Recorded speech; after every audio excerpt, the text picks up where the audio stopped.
শান্তিপুরের ফুলিয়া টাউনশিপে নজিরবিহীন উন্নয়ন উদযাপন, শঙ্খনাদ অনুষ্ঠানের শ্বেতপত্র প্রকাশ। বিস্তারিত রিপোর্ট। নদিয়ার শান্তিপুর ব্লকের ফুলিয়া টাউনশিপ গ্রাম পঞ্চায়েতের বিগত 2 বৎসরের উন্নয়নের খতিয়ান এবার সরাসরি পৌঁছে গেল জনগণের হাতে। রবিবার ফুলিয়া জনরঞ্জন কেন্দ্রে আয়োজিত এক বিশেষ অনুষ্ঠানে, যার নাম রাখা হয়েছে শঙ্খনাদ, উলুধ্বনি ও শঙ্খধ্বনির মধ্য দিয়ে সূচনা হয় এই ঐতিহাসিক উদ্যোগের।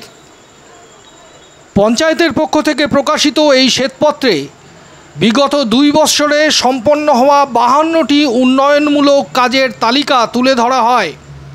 পাশাপাশি আগামী 2025 সালের মধ্যে সম্পূর্ণ হওয়ার লক্ষ্য থাকা প্রকল্পগুলির তথ্য জনগণকে জানানো হয়। স্বচ্ছতা ও জনদায়বদ্ধতার এই পদক্ষেপকে এলাকার বাসিন্দারা অভাবনীয় ও প্রশংসনীয় বলে আখ্যা দিয়েছেন। পঞ্চায়েতের ঘোষণা অনুযায়ী এই শ্বেতপত্র এলাকার প্রতিটি পরিবারের হাতে পৌঁছে দেওয়া হবে। অনুষ্ঠানে উপস্থিত ছিলেন শান্তিপুর পঞ্চায়েত সমিতির সহকারী সভাপতি চঞ্চল চক্রবর্তী, বিশিষ্ট শিক্ষাবিদ সত্যব্রত বন্দ্যোপাধ্যায়, পঞ্চায়েত প্রধান পরিমল রায়, পঞ্চায়েত সদস্যবৃন্দ ও বহু গণ্যমান্য ব্যক্তি। দিনের বিশেষ আকর্ষণ ছিল পঞ্চায়েত এলাকার 4টি প্রাথমিক বিদ্যালয়ের প্রায় 400 জন ছাত্রছাত্রীর মধ্যে স্কুল ব্যাগ বিতরণ। নতুন ব্যাগ হাতে পেয়ে শিশুদের মুখে ফুটে ওঠে উচ্ছ্বাস ও আনন্দের হাসি।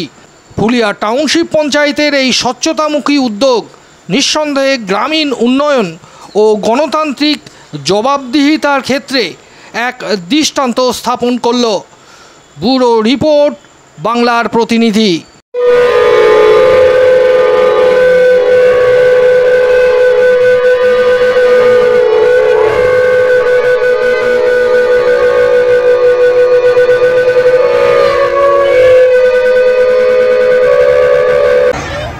সেই অনুষ্ঠানের নামকরণ করা হয়েছে শঙ্খনাদ।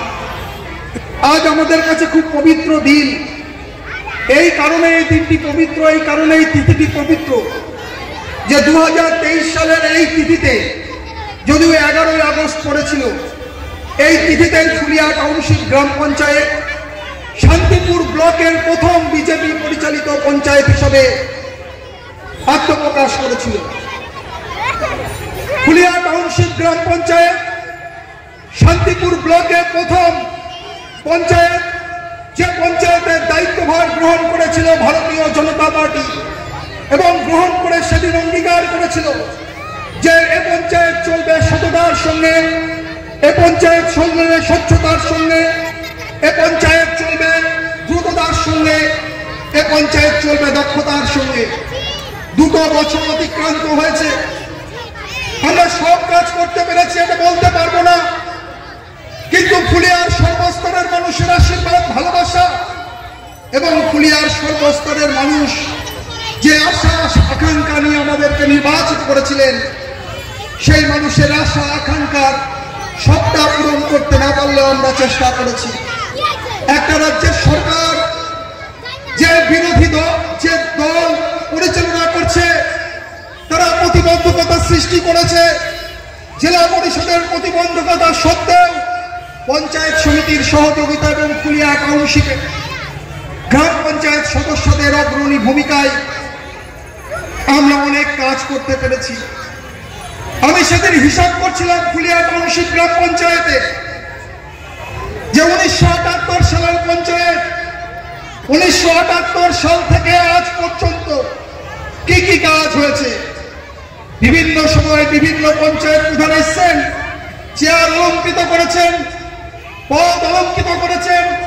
আমি কাউকে ছোট করছি না, প্রত্যেককে সম্মান দিয়েই বলছি যে বিভিন্ন পরিস্থিতির মুখে তারা এই কাজ করেছেন, টাউনশিপের উন্নয়নকে এগিয়ে নিয়ে গেছেন।